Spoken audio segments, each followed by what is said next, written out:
In the day's other headlines, a group of preservationists is suing President Donald Trump over his White House ballroom renovation. The National Trust for Historic Preservation wants a federal court to stop the project so it can go through an architectural review and win congressional approval. Their lawsuit claims that Trump has already committed multiple violations by fast-tracking the project. The Trump administration has argued that a new ballroom is long overdue. The White House is expected to submit plans to a federal planning commission before the end of the year, about 3 months after construction began. Weather officials say catastrophic flooding and landslides are bringing a significant risk to life and property in Washington state and northwest Oregon. North of Seattle, the entire city of Burlington and its 10,000 residents have been forced to evacuate. This is wild. You feel the whole concrete shake. Oh my God.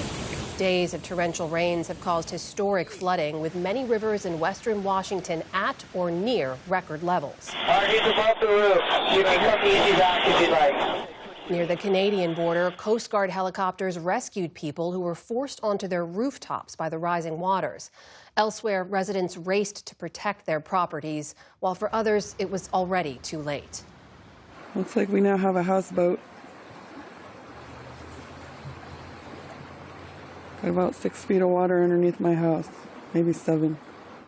Weather officials say that even though heavy rains have stopped and water levels will start to recede, many areas will remain flooded for days.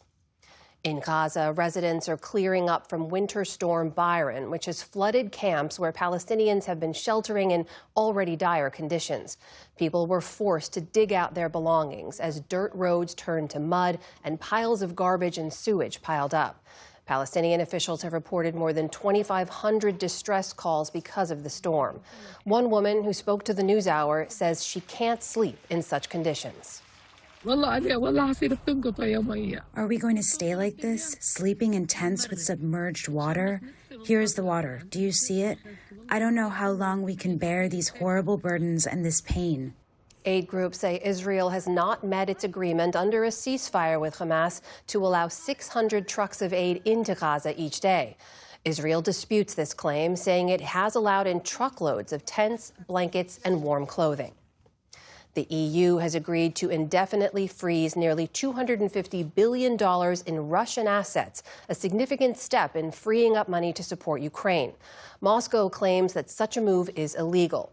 It comes as the warring countries traded new attacks today.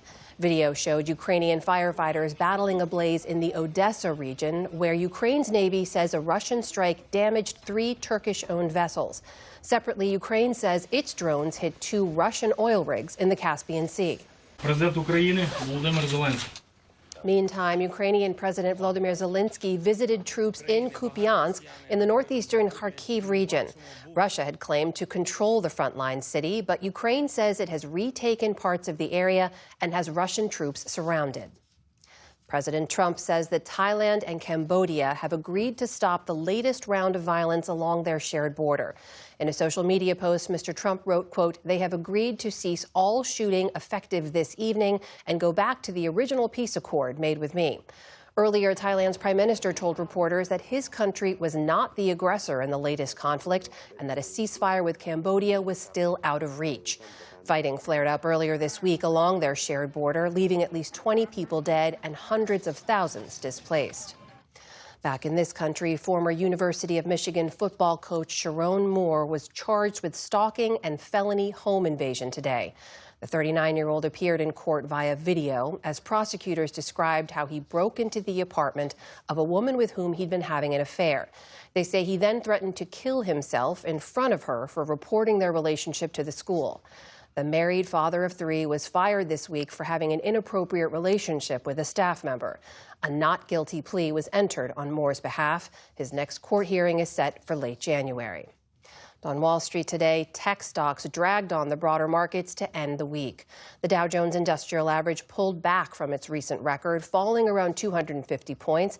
The Nasdaq gave back nearly 400 points. The S&P 500 saw its worst day in about 3 weeks.